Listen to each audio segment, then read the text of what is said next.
Yo, come on, yeah. It's your favorite Haitian cousin Jude back with a banger. Today we are making Haitian oxtails. Now, this is gonna take a little bit longer than other dishes, but trust and believe it's worth it.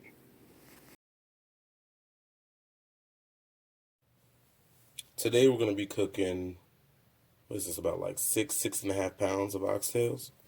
So I have it all here in a bowl. We're gonna start off by trimming some of the fat off of these oxtails.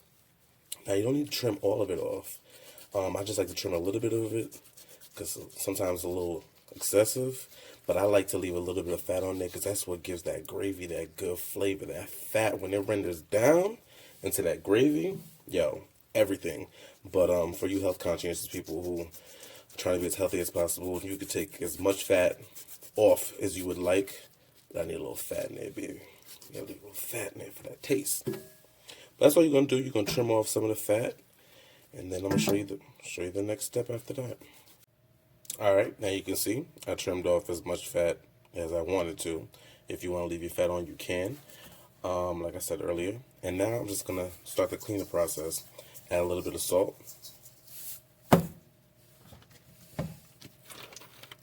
some vinegar,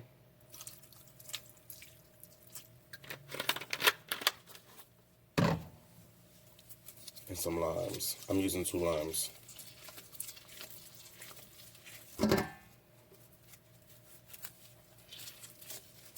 You already know I clean my meat like a Haitian and like most West Indians, so just get in there and scrub your meat down. Not only does this clean your meat, but it definitely adds to the flavor too. If you try to skip this process, trust me, it's not gonna taste the same. It's just not. The limes add flavor to it and also just cleans up all that excess gook that's on that meat. Alright? So don't skip this process. C'est pas faire lazy. Avec viande. Wash your meat. And just continue doing this until you're done with all of them. Now you're just gonna add some hot water to it. You don't have to use boiling water like you do when you're shortening chicken or any other sort of poultry with beef. You can just add some hot water to it and then let it sit for about 10 to 15 minutes. And then you're gonna rinse your meat off afterwards. Now after 10 minutes, look at all that gook that rose up to the top. That's why we clean our meat. Now, just gonna rinse your meat off. Whenever you're cleaning your meat in the sink, in a bowl, whatever the case may be, make sure you have cleaned and disinfected your sink before and after.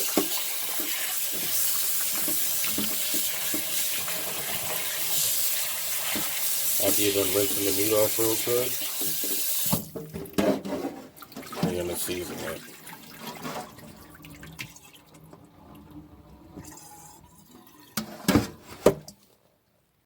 Now that we got the meat all clean and ready to go, we can start seasoning it up. Now you already know in my kitchen, gotta throw some Epis in there. Throw a couple of tablespoons of Epis in there.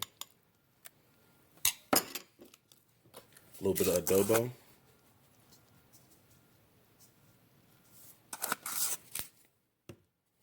Some kosher salt.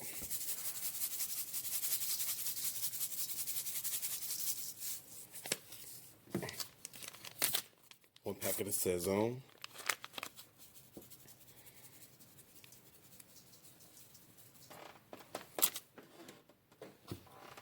Throw you about 4 sprigs of thyme in there. And cut up a habanero or a Scotch bonnet pepper. Now, I'm in Wisconsin right now, so there's a lot of ingredients that I can't find here. Normally at my house, I would be using Scotch bonnets, but I'm here and all I can find is habanero, so that's what I'm gonna use. And also, if I was at my house, I would use some fresh sour oranges, or at least the one out the bottle, but I can't find that here either. So I'm gonna throw a little bit of lemon juice in there. You know, give it that little acidity, give it that little kick. I tell you, being out here in these damn woods, you can't find shit. But it's okay though. Still gonna do what we do and make it taste good. So you just throw your hands in there, massage that meat, get all them ingredients incorporated together. So you gotta make love to your food, talk to your food, be like, baby, I know you're gonna taste good. I just know you're gonna taste good. You know why? Because Cousin Jude gave me this recipe. All right. Ooh, that smells good. That pepper is serious. But there you go right there. That's your marinade. You can let that sit overnight if you want, a couple of hours, whatever the case may be. You already know my Epis recipe is on here. All you gotta do is click the link in my well, I'm gonna put the link under here, so you can click the link on there to go look for the Epis recipe if you haven't gotten it already. Because that is a secret to Haitian food right there. You gotta have the Epis. That's your seasoning base right there. It's almost everything you're gonna cook. So there you go right there. Your meat's all seasoned up. So I've transferred the oxtails into the pot that I'm going to cook it in. And then the same bowl that had marinated the meat in, I just put a little bit of water in there to rinse it out to grab all that extra little seasoning in there because we don't want to throw away nothing out here. We're going to use everything. You're going to put that in there. All right. Just enough water to give you about a quarter of whatever the pot is. You put that much water in there. All right. I had to come back and talk to the people real quick because I already know they're gonna be like, Jude, what are the measurements? What are the measurements? What are the exact measurements do I put in here? I don't know. Okay, that ain't how we Haitians cook. All right, I can't tell you the exact measurements of the water to put in here or the exact amount of pepper you're gonna cut up and put in. I can't tell you you're gonna put a quarter cup of this and a cup of that, and that. I'd be lying to you.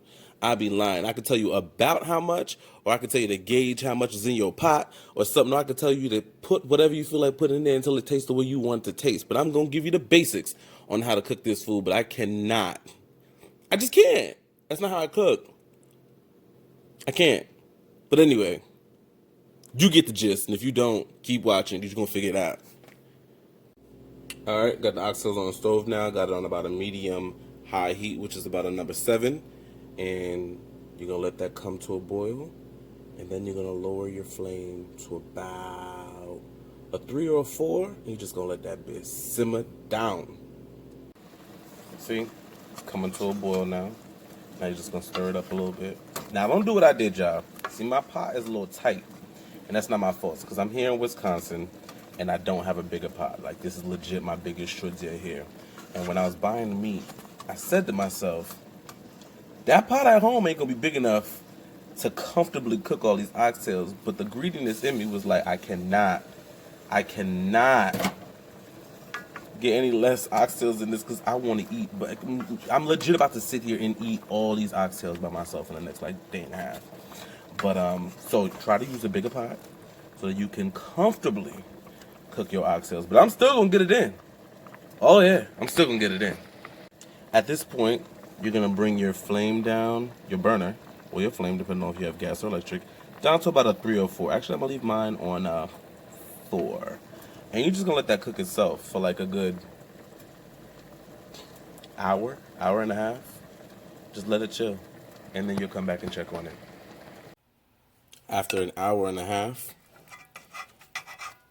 of this boiling on that medium heat, and medium to low heat that is, you're going to take this out of the pot that it boiled in.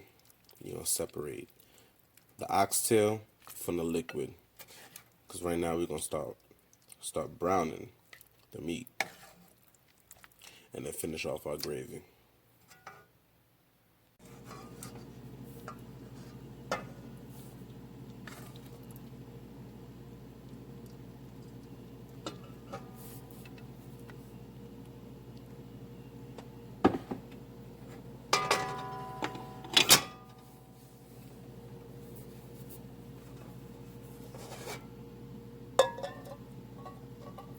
You're going to put most of the broth in here, but you're going to leave a little bit to start off the browning process.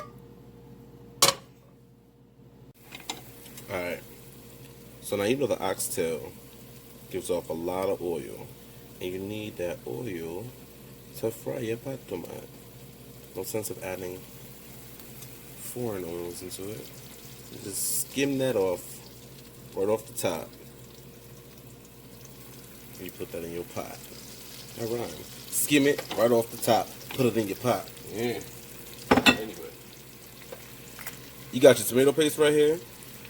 You can hit it with a couple of tablespoons of that. And now we're going to fry tomato paste. We're doing this on a medium high heat. But see, when you're doing this, you got to babysit. You got to babysit. You got to watch your pot when you're browning your meat. Haitian style. So basically break this up in here and brown it for about 5 minutes.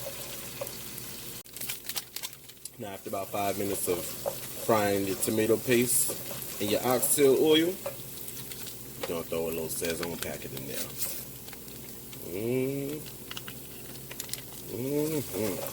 Now if I was home and I had some sour orange juice, I'm not home yet, I'm in Wisconsin right now. I'm on a little Rona break.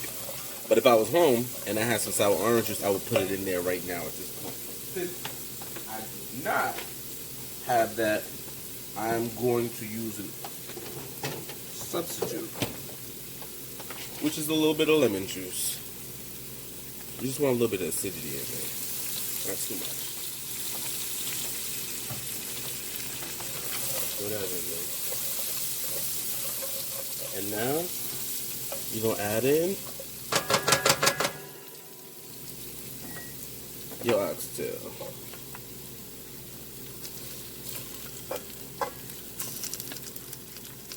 Little by little. Now you're about to brown up all this joint right here. Oh my goodness. The fat that's about to render off of here. Jesus. Oh my God.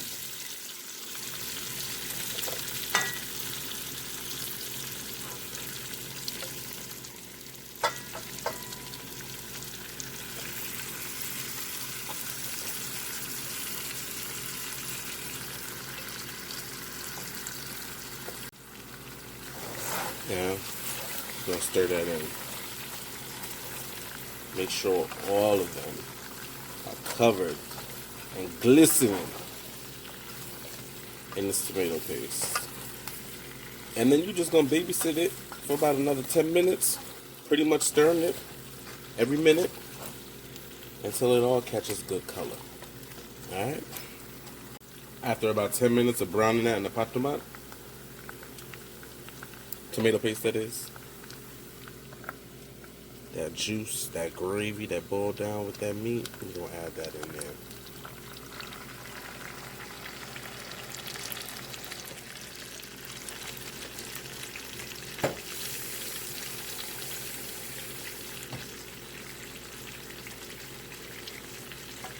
Stir that up. Now, there's going to be a lot of goodness at the bottom of that pot right there. Once that starts to boil in with that meat, Jesus, Father God. But you're also going to add in, for this amount that I'm doing here, probably like another cup of water. Alright.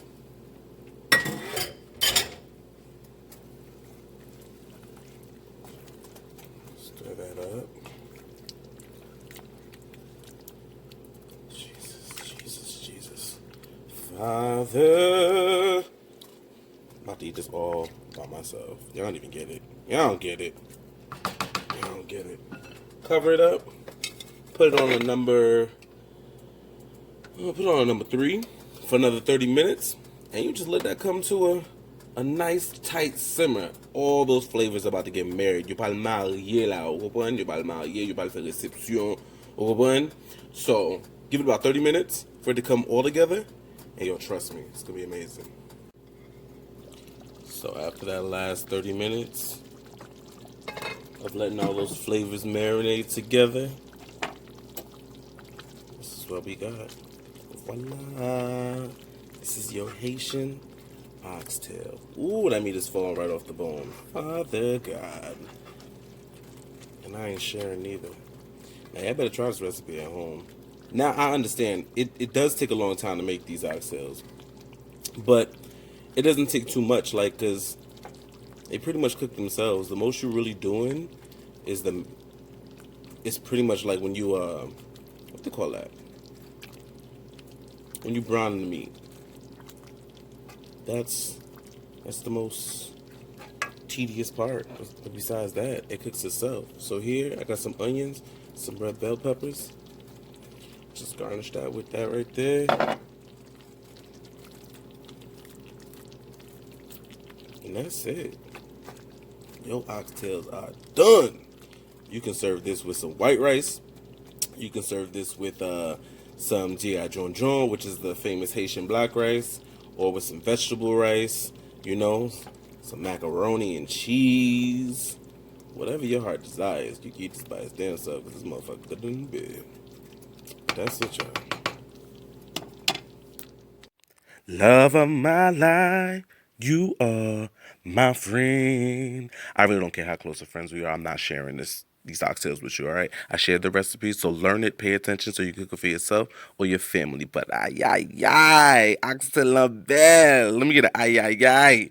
But make sure to like, share, subscribe, and click that bell. Ciao!